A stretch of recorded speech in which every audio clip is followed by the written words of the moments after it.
Руслан, третий год пошел, как мы живем в новой мусорной реформе. Тариф подняли, мусор, начали вывозить исправно. А вот куда его вывозят? Вопросики. Вот нормально же сортировку не наладили. Все-таки есть и плюсы, да, и ради справедливости давай признаем, что положительная динамика в мусорной теме есть. По крайней мере, она вышла из красной фонящей зоны системы инцидент-менеджмента. Это так. А из воняющей зоны, извини меня, Руслан, за каламбур, не вышло. Это же отходы. Полигон в Черкасах горел летом. А недавно вообще новость была, что он переполнится через 2 года. Никто же не говорит, что все замечательно. Как обычно, проблем хватает. Но для начала надо было элементарно наладить регулярный вывоз мусора. Между прочим, из мест, где раньше мусоровоз даже в глаза не видели. А потом уже там вот сортировка, раздельный сбор, переработка и все остальное вот это вот красивое, экспериментальное. Да? Давай сегодня в очередной раз разложим мусорный тариф на фракции. Давай, сначала посмотрим сюжет. Вот об этой небольшой свалке нам рассказали наши зрители. Мы приехали сюда, и, как видите, здесь ее уже активно ликвидируют. Если присмотреться к отходам, можно заметить, что их никто особо и не старался сортировать. Но если все же попытаться, наверняка какие-то полезные фракции там все-таки были.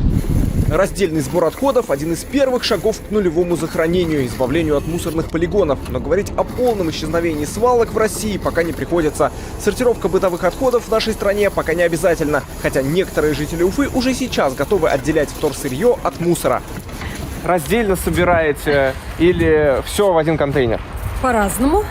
Бывает и раздельно, если есть конкретное что. Я стараюсь, но так как в дворах мало таких баков, то сложно получается. Кому-то сортировать отходы мешает отсутствие специальных контейнеров, а кому-то нужна финансовая мотивация. Нужны емкости, будем сортировать. Если будет скидка, будем сортировать мусор отдельно. И чтобы контейнеры стояли как. Это отдельно для бутылок, для полиэтилена, там отдельно для мусора. А тут такого нет, один контейнер, все, вот бросается туда. Чтобы показывали.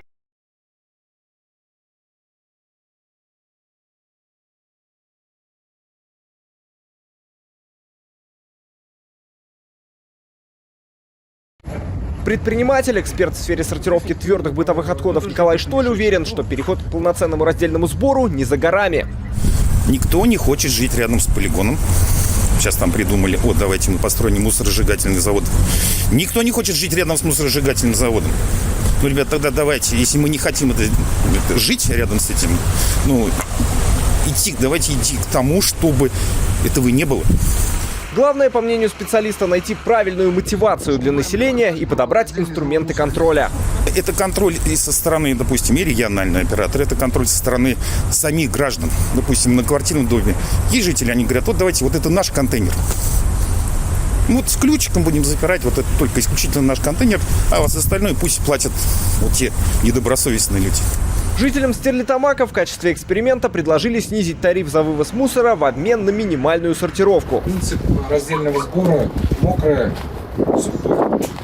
Но пока эксперимент, по словам местного регоператора, буксует. Часть жителей новую систему игнорирует, а кто-то даже саботирует, принципиально выбрасывая пищевые отходы в контейнер с сухим картоном и пластиком. Третий год в республике работает новая система вывоза и утилизации отходов. Первоначальные эмоции жителей по оплате и качеству услуг постепенно устаканились. Региональные операторы добились некоторого повышения тарифа, и в этом вопросе сейчас некий баланс между возможностями граждан и желанием бизнеса. Тем не менее, в регионе медленно внедряются стандарты раздельного сбора отходов и недостаточно быстро, как хотелось бы, ликвидируются несанкционированные свалки. В России и Башкортостане уже есть промплощадки, использующие отходы для производства полезной продукции. Но вторичного сырья не хватает. Кто должен мотивировать или заставить общество сортировать мусор? Сколько надо времени, денег и сил на нормальную организацию раздельного сбора отходов? Какие планы у рекоператоров по строительству новых полигонов? Эти и другие вопросы обсуждаем сегодня в программе «Честно говоря» вместе с Алсу Сликаевой и нашими гостями. Итак, представлю их. Ильдар Гарифуллин, первый заместитель министра природопользования и экологии Республики Башкортостан. Ренат Бикинин, заместитель директора рекоператора муниципального унитарного предприятия спецавтохозяйства по уборке. Мурат Шафиков, модератор тематической площадки экологии и член регионального штаба Общероссийского народного фронта, постоянный эксперт по теме отходов и мусорной реформы. И Айрат Максадов, предприниматель, представитель рекоператора «Экосити», у которого тоже давний и очень большой опыт в этой сфере. Здравствуйте, уважаемые гости. Здравствуйте. Ильдар Ильич, ну, вы представитель профильного ведомства, соответственно, первый вопрос к вам. Мы помним, когда мусорная реформа объявлялась, анонсировалась, говорилось о нескольких этапах ее проведения, да? Вот сейчас мы на каком этапе находимся? Мы сейчас подошли к этапу начала раздельного сбора мусора. Значит, сортировки, ну, здесь все вместе, наверное, нельзя говорить вот... По крайней мере, мы констатируем сегодня, да, вот вы все очень плотно задействованы в этой теме, мы сегодня констатируем, что проблему регулярного вывоза мусора из необходимых мест, но она более-менее решена, да? Это был первый этап. Да, ну, какие-то сбои бывают, да, вот особенно весенний-осенний период, потому что когда уже кроме ТКО люди начинают нести растительный мусор, строительный, вот этот, ну, этот вопрос везде, он не только у нас. Сейчас мы занимаемся, чтобы вот этот вопрос отрегулировать, да, возникает. А в общем-то, да, сейчас нам надо решать вопрос именно раздельного сбора, сортировки, ну и тут же и переработки. А в чем проблема? То есть, ну, проблема, во-первых, наверное, сразу начнем, это материальные ресурсы. Для того, чтобы собирать раздельно, нужно, во-первых, нужны площадки определенного размера, так, нужны контейнера сами, и необходимо, значит, людей, значит, приучить, кроме этого, чтобы мы несли мусор раздельно. Марат, Айрат, вы представители региональных операторов. Вы отвечаете за столицу республики, за миллионный город.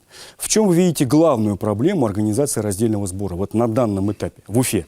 На данном этапе это, вот, как уже говорилось, необходимость установки контейнеров для людей, чтобы именно люди выносили конкретно на эти контейнера. В прошлом году город Уфа 285 комплектов именно вот на 3 цвета раздельных купили контейнера. На сегодняшний день мы их начали в прошлом году устанавливать, в 2020 году. Но здесь возник вопрос. Есть дома, в которых жители сами не готовы. Когда мы привозим эти контейнеры... те дома, где мусоропроводы стоят. Это второй, это следующий вопрос. Мы еще до мусоропроводов, у нас есть очень много контейнерных площадок, в которых даже без мусоропровода можно организовать раздельный сбор. Первый вопрос. Когда мы сами привозим, устанавливаем эти контейнера, жителями, да, без согласия, допустим, управляющая компания решила, мне надо. Мы привезли, поставили. Житель начинает протест. Все равно на этих контейнерах образуется весь, ну, кашу, все это превращается, и обычно смешанный мусор загружается. Никто не следит. Никто не сортирует ничего. А мы потом пошли уже после этого, как посмотрели, сейчас мы идем, в каждом многоквартирном доме есть старшие по домам. Вот через них они обрабатывают своими жителями все это у себя, отрабатывают в чатах сейчас, в WhatsApp везде.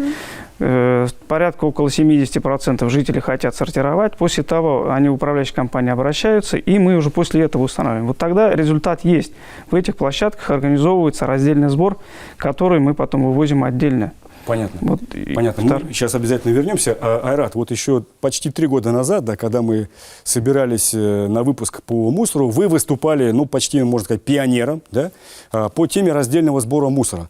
Прошло почти 3 года. Вот как вы оцениваете, удалось вам реализовать тот проект, о котором вы тогда говорили?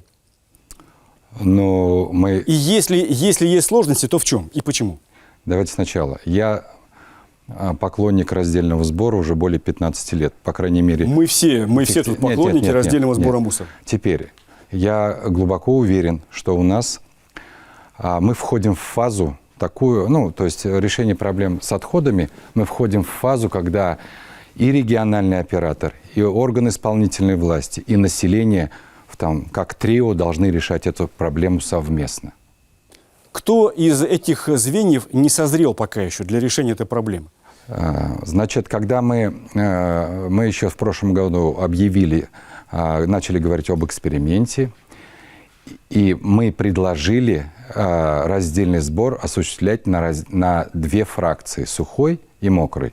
Потому что у кого не спросишь, понимание значения слова «раздельный сбор» у всех разное. Мы огромный акцент ставили на честную работу. Что значит честно?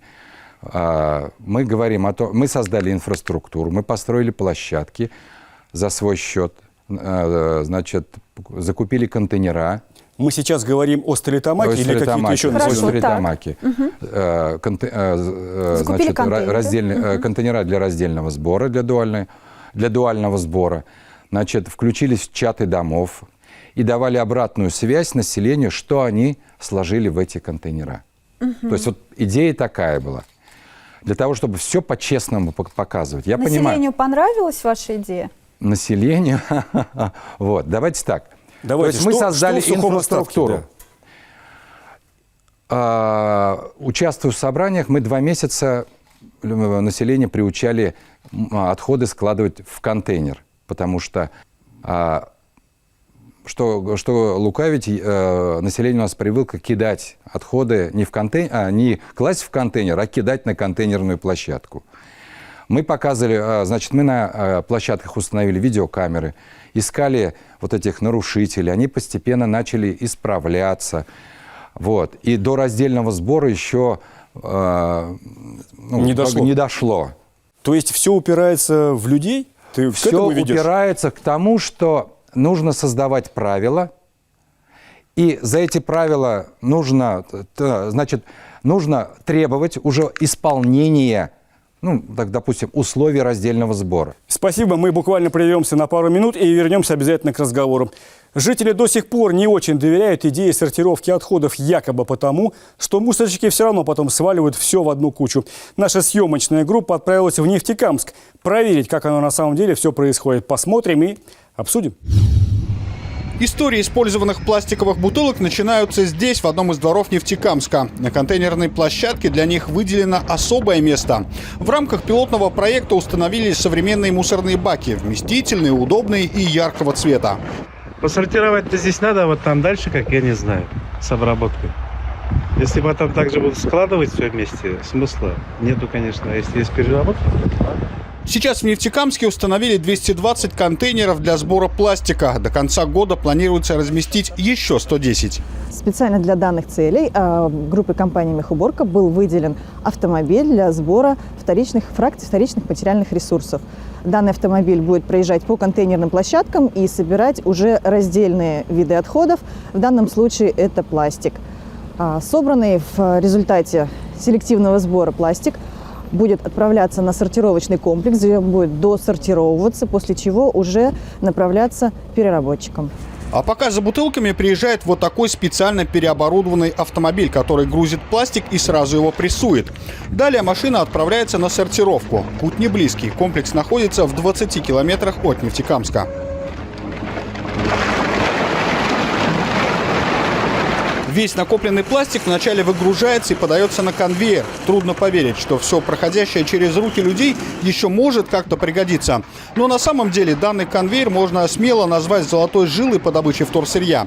Ежедневно по нему проходит до 20 тонн отходов. Из них тонна пластика, который спрессовывается в специальные брикеты и вывозится на переработку. Сейчас у нас в Башкирии внедряется раздельный сбор мусора. И самое актуальное, что собираются именно у жителей, это пластиковые отходы. Поэтому начали с этого. В дальнейшем, конечно же, планируется, так скажем, увеличить количество фракций для сбора. Главная задача мусоросортировочного завода – снизить нагрузку на экологию. С его помощью на полигон отправляется лишь малая часть от поступившего объема мусора. Остальное все сортируется. Новые мощности позволят повысить качество работы регоператора, который планирует распространить свой нефтекамский опыт раздельного сбора и переработки пластика на всю северо-западную территорию Башкирии. В первую очередь Янаул, Бирск и Агидель. Насколько я понимаю то, о чем говорит Айрат, он говорит о правилах, но любые правила подразумевают ответственность за их несоблюдение. Да? Конечно, то если люди, вот ты просто как-то уходишь плавно. Да. Нет, я хочу сказать, в советские времена была очень, хорошая практика административных комиссий. Мы сейчас настаиваем на том, чтобы возвратили институт административных комиссий, когда можно было... Не стесняйся, называй вещи своими именами. Ну, когда можно было бы прийти к человеку... Ты предлагаешь людей штрафовать за то, что они кидают мусор мимо бака. Давайте так, живое. Вот мы нашли, когда нам в контейнер со вторсырьем накидали дохлых кур. Мы нашли этого человека. Вы понимаете, это же люди стоят там, дежурят.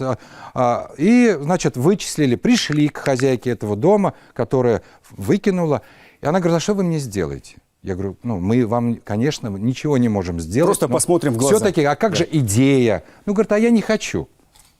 Вот и все. Вот и вся идея на этом заканчивается. Эльдар Вильевич. Нет, это мы духом не пали. На самом Я деле... бы по интонации так не сказал. Нет, просто, значит, мы духом не пали. На самом деле это работа не одного дня. Вот. На самом деле, Даже, наверное, не одного года, органы исполнительной власти, региональный оператор, муниципалитеты, мы должны реально топить заодно. Иначе сама Они идея, она уйдет в никуда. Они перекладывают друг на друга ответственность. Нас здесь 6 человек. Вот, никто из нас не против раздельного сбора. Мы все здравомыслящие люди, мы понимаем, что это нужно. Вот Айрат очень деликатно, надо ему должное отдать, говорит про необходимость внедрения правил с ответственностью и штрафом. Чего ж там скрывать? Штрафом, Конечно, за несоблюдение. Но. Насколько это реально, Эльдар Ильич? Ну, это, во-первых, по административным комиссиям, если говорить, они существуют сейчас. Другой вопрос, как они в каждом муниципалитете работают. Хотя мы внесли туда новшество, и Айрат Куважетов знает, что там сейчас практически каждая административная комиссия представитель рекоператора есть еще, кроме того, да? Ну, который, да, вот от рекоператора и в САКе это, то есть который заинтересован, да, в том, чтобы выявлять нарушителей, вот как раз, которые не соблюдают нормы, сбора мусора. Это первое. Второе. Вот сейчас как раз, может быть, я не скажу, что мы опаздываем, но сейчас идет как раз вот научная разработка документа, да, вот правила вот эти, это концепция. Мы сейчас плотно начали работать с сельхозуниверситетом. Вот там у нас есть Наиль Султанович, профессор, да, который взял на себя это общее такое проработку документа. И уже к концу декабря у нас будут основные этапы этого документа, а уже полностью, все по полочкам, это будет где-то к июлю месяцу. Вы знаете, да, дорогие друзья, вот те из нас, кто был в Европе, мы прекрасно знаем, какие штрафы в той же Германии за либо несвоевременный вывоз, либо за то, что он кидает этот мусорный мешок мимо контейнера, там гигантские штрафы в 1000 евро. Руслан, но тебе скажут, что Германия к раздельному сбору мусора шла 20-30 лет. Но, тем не менее, по этой дороге надо идти. Можно я парирую? Да, у всех, да. Вот Айрат Куважбекович говорил про региональный нормативный правовой акт, который бы регламентировал раздельный сбор, и вот как раз концепция об этом же и говорит. Мы очень долго вели переписку, на самом деле, с Министерством экологии, тогда еще Эльдар Вильевич не работал, что нам нужна нормативка, чтобы мы смогли реализовать этот эксперимент. А закона разве федерального не хватает? А нам приходит ответ: сначала проведите эксперимент, потом будет вам нормативка. И так вот 2 года мы к этому шли. Вы знаете, вот результат эксперимента на грустном лице Айрата Максадова. В любом случае мы сделали очень большой шаг. Что хотел добавить, да? Я хочу сказать, что у нас пока идет мячики, как говорится, пинг-понг. Потому что все чего-то ожидают, и все слагается на региональный оператор. Региональный оператор не может воспользоваться административной комиссией для того, чтобы призвать к ответственности. Потому что неотвратимость наказания – это однозначно какую-то роль играет. И если мы сравниваем себя с Германией, то там неотвратимость наказания, она однозначно присутствует. Это первое. Второе. Когда мы говорим про мотивацию в 40 рублей, да, 95 и 54, мы даем мотивационную составляющую, что сортируй, пожалуйста, и будешь платить меньше. Он говорит, мне на твои 40 рублей наплевать. И сейчас речь идет о том, что необходимо дифференцировать тариф. Значит, если люди не хотят закрывать мусоропроводы, тогда нужно включать стоимость обслуживания и все эти неудобства, которые связаны с обслуживанием контейнеров, находящихся под мусоропроводом, и говорить, что, слушайте, ребята, давайте, если вы не хотите сортировать, будете платить по 300 рублей. И мне кажется, а если сортируете, по 50? Спасибо. Эльдар Ильич, у человека наболело. У человека наболело, он проводил эксперимент, у него наболело. Что есть ответить? Чтобы не наболело, да, мы вот сейчас уже 3-ю неделю начали вживую общаться, не только решили собираться в каждый четверг. Мы приглашаем туда те именно ведомства, которые нам интересны. Вот последнее, вот позавчера буквально собирались, мы пригласили ГЖИ, это как раз по мусоропроводам поговорить. Значит, это пригласили Министерство жилищного хозяйства, потому что подъезды это в их ведении. Безусловно. Да, безусловно. Пригласили науку, она будет всегда сейчас нас слушать, да. Ну и юристов пригласили. Да, юристы. И были у нас еще большие города. То есть, где большее количество вот этих мусоров. Их вообще по республике домов 2842 дома. Наибольшее их количество, конечно же, в Уфе. Да, Уфа, да. Уфа, несомненно, да. Уфа, вот. Ренат, как вот в Уфе, кстати говоря, я слышал неоднократно о планах городской администрации на мусоропроводы. Либо заварить все, либо заварить там, где большинство жителей выступают за это. Как обстоит Вот дело? сейчас как раз и заварить все сразу не получается, потому что на сегодняшний день федеральный закон предусматривает только по протоколам согласия жителей. И при этом жители, многие соглашались. Мы говорили, мы вам привозим, и сейчас то же самое. Мы привозим вам раздельный сбор. Контейнера 3 штуки привозим, ставим евроконтейнера, только заварите мусоропровод. Ну, вот я и говорю, где соглашаются, мы их завариваем. Но были случаи, когда там как закрываем, все оборудование устанавливаем, начинаем возить через месяц, как уже говорилось. Один житель жалуется в ГЖИ и говорит, мне неудобно, я там не могу выносить с 9-го этажа, я не хочу открывать. И все, открывается заново мусоропровод. Но здесь были нюансы, когда управляющие компании уже говорили своим мусоропроводчикам, раз все стоит, мусоропроводчик на своих санях тащит мусор до контейнерной площадки. Ну или обратно, мы уже ездим по мусоропроводам.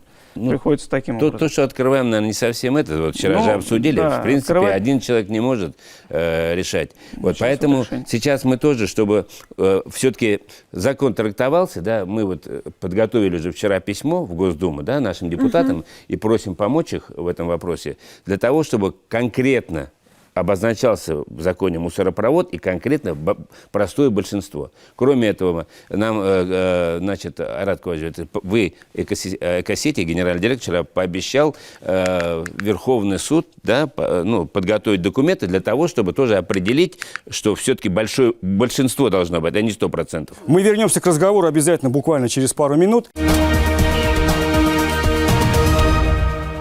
Все-таки вот понятно, да, что раздельный сбор мусора, он нужен, тут не с чем спорить. Но вот куда мы вообще принципиально движемся? Что с мусором надо делать? Подожди, хоронить, там, я не знаю, там, сжигать, куда-то вывозить, что с ним делать? Принципиально мы должны прийти к тому, чтобы 0 захоранивать, 0.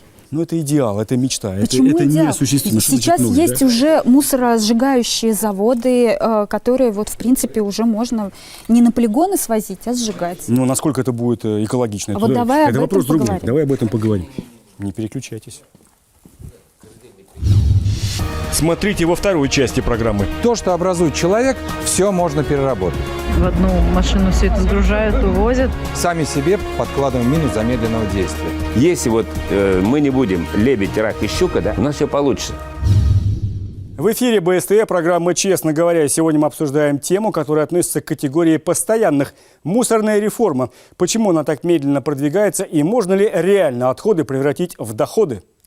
Не дожидаясь чудес по вопросу раздельного сбора отходов от муниципалитета и рекоператоров, некоторые жители Уфы взяли свои отходы в свои же руки и отправились продавать. Посмотрим.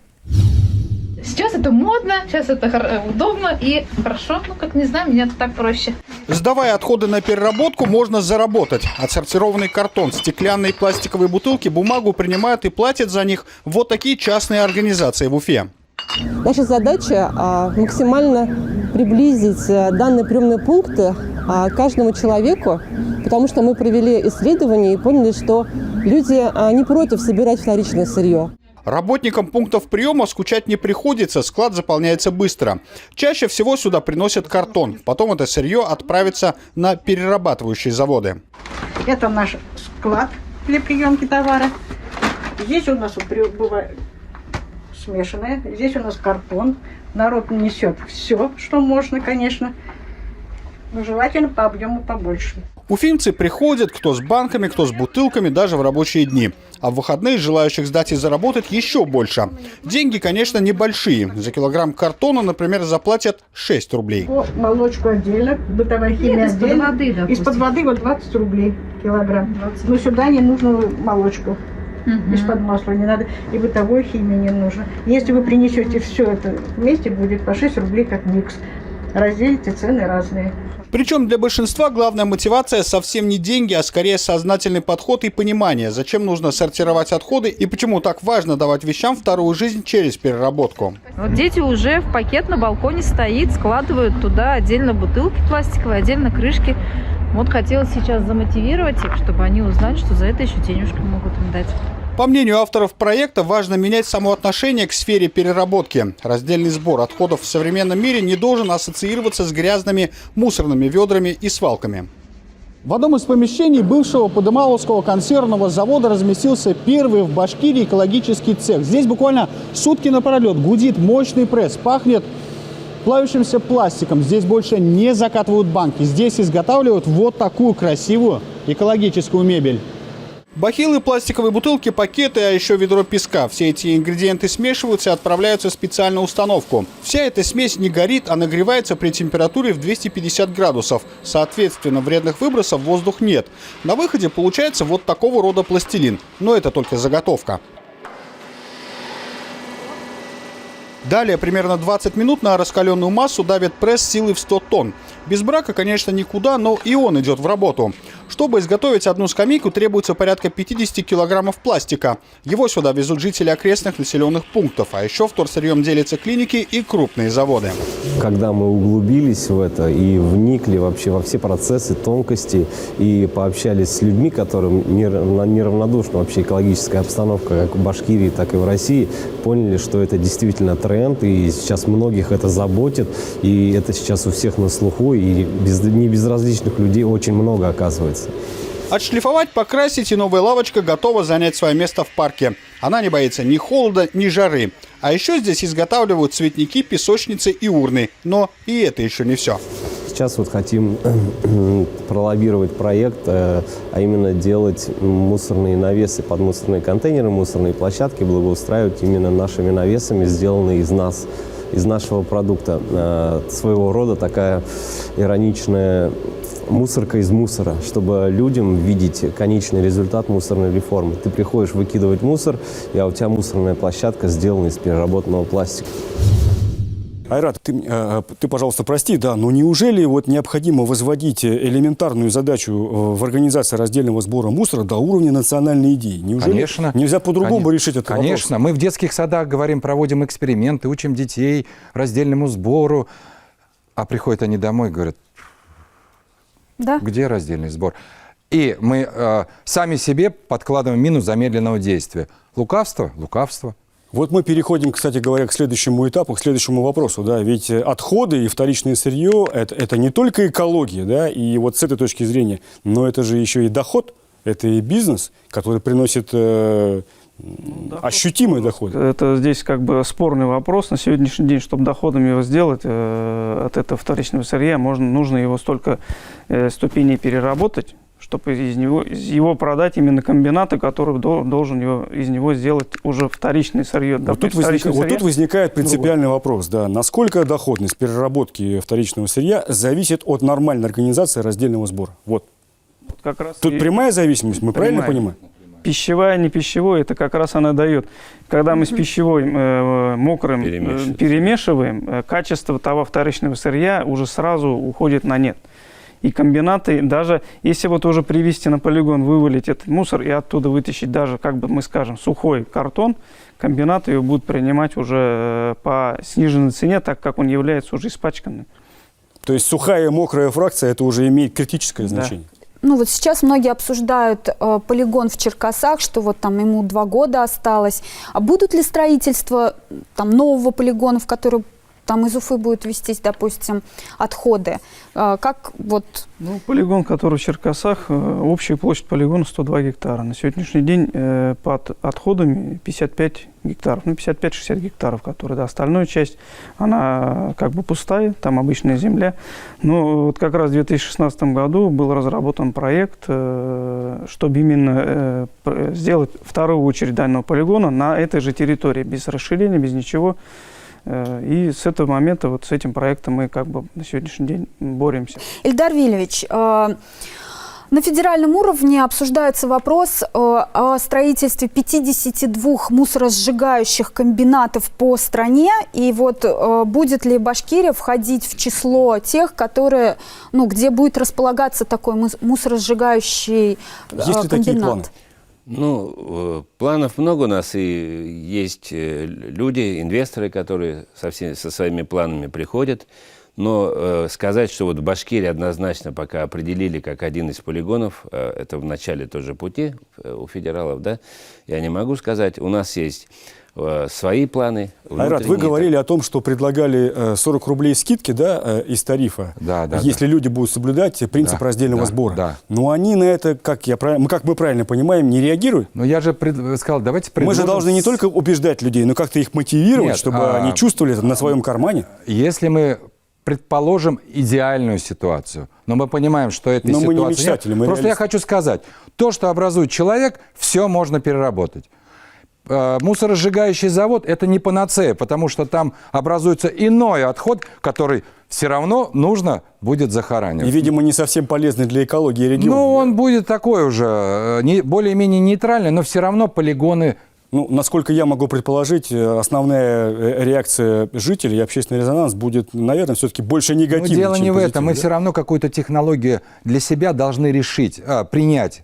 То ли раздельно, то ли мы ведем раздельный сбор и контролируем вот этот раздельный сбор, чтобы максимально его сортировали. Или мы строим мусоросжигающий завод, когда мы будем платить в разы больше. Понятно. Мурат, а вы как видите ситуацию? Больше 15 лет мы уже ищем альтернативу нашему полигону Черкасы. И, по-моему, даже японцы заходили, завод Хитачи, пытались сюда зайти, именно сжигательные установки поставить. Но, к сожалению, это не сдвинулось. Почему не сдвинулось? И общественное мнение, может быть, и политической воли не хватило на тот момент. Но сегодня я думаю, что мы должны... От полигонного захоронения мы все равно не уйдем. Это вся Европа на этом сидит. И то, что они показывают, что они там близки к нулю, они этот пластиковый отход перевозят просто в третьи страны, и они там оседают. И в итоге мы видим мусорные острова в океане. Поэтому здесь немножко лукаво со стороны Европы так говорить, что они там пришли к нулю. Поэтому все равно полигоны захоронения, оно у нас будет. Хвосты, те же 10% все равно будут оставаться. Нам нужны современные объекты, которые бы природоохранные, природозащитные сооружения, так скажем, которые бы минимизировали воздействие на окружающую среду. А то, что сейчас мы видим с Черкасами, конечно, плачевно. Спасибо большое. Сортировка отходов дома – это высшая степень осознанности гражданина, считает экотренер Олеся Абубакирова. Она учит людей разумному потреблению и сортировке вторсырья.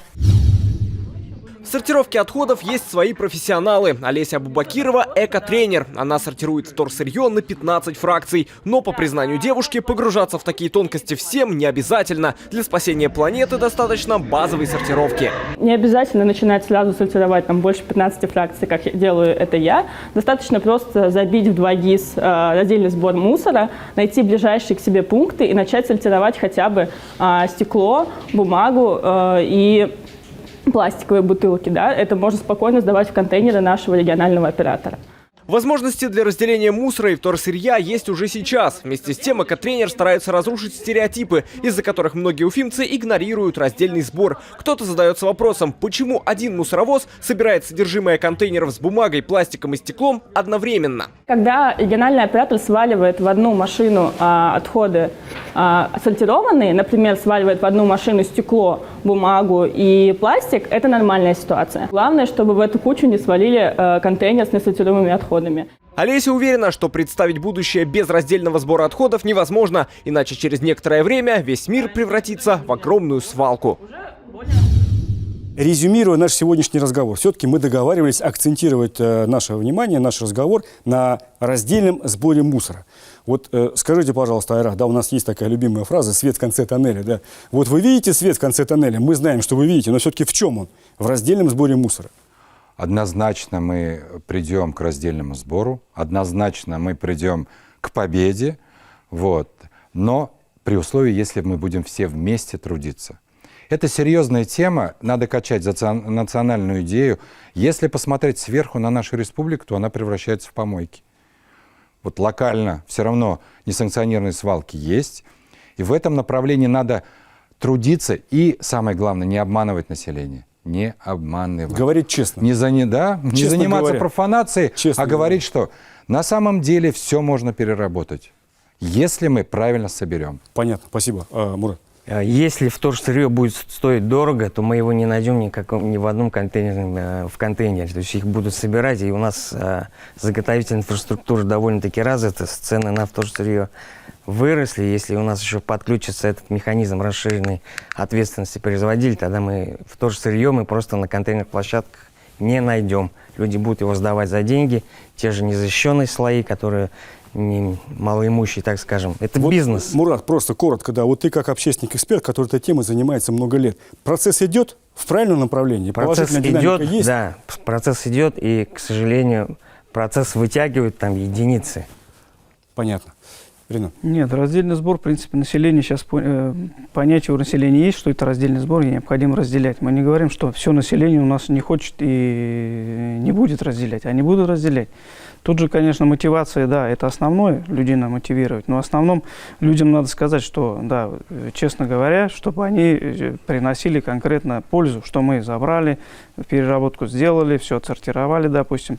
Но плюс же еще у нас очень много юридических лиц, которые мы пытаемся тоже заставить заключить договор, которые мы все знаем. Мы все о физлицах и физлицах. Да, есть же огромные предприятия. Многоквартирные дома у нас на первом этаже это юрлицы, которые в конечном итоге могут испортить всю работу населения, которое все сделало, отсортировало, но они все равно пользуются этим площадками. Здесь идет у нас взаимоотношения нету между юрлицами, которые и физлицами, которые работают в одном доме. Вот надо со всех сторон. Мы сейчас ищем эти юридические лица, чтобы они заключили с нами договор, хотя бы мы не вывозить начали. Они от нас бегают.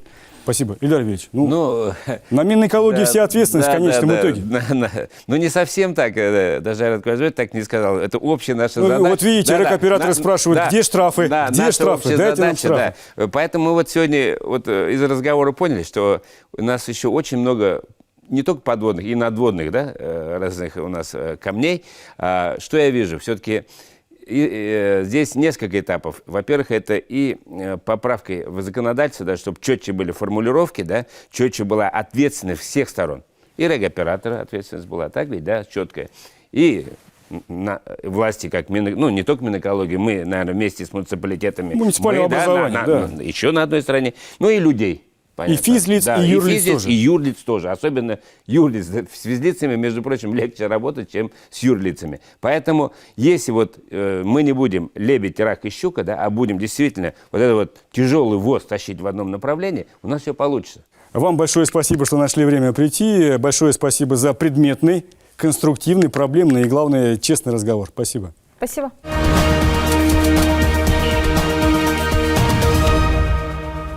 Ну, что могу сказать после выпуска, да? Мы говорим о раздельном сборе мусора уже последние несколько лет. Но вот ВОЗ, вернее, мусоровоз, да, и ныне там. И пока все остается на уровне экспериментов, разговоров и проектов. Складывается впечатление, что все друг на друга перекидывают ответственность. Вроде закон прописан, а все говорим и говорим. Говорить, конечно, тоже надо, и это полезно, но пора уже и к делу переходить. Вот лично у меня складывается такое стойкое ощущение, да, что вот пока наши люди ментально не готовы к раздельному сбору мусора. Угу. И люди, и власти столько ждут, кто же за них побеспокоится об экологии. Но вот нету это, не чувствую я этой активной гражданской позиции. Тебе слово. Мусор от свалок до спецтехники – это целая параллельная планета, и в конечном итоге это большие деньги, которые крутятся вокруг отходов. Бизнес бизнесом, но все-таки давайте не забывать, что чисто прежде всего там, где не мусорят. Честно говоря, начинать надо с себя, и детям пример показывать, и не превращать в помойку место общего отдыха на природе, и не бросать строительный мусор возле подъездов. И вот тогда будет порядок. До свидания, берегите себя и своих близких, смотрите, честно говоря, на канале БСТ и во всех соцсетях страны.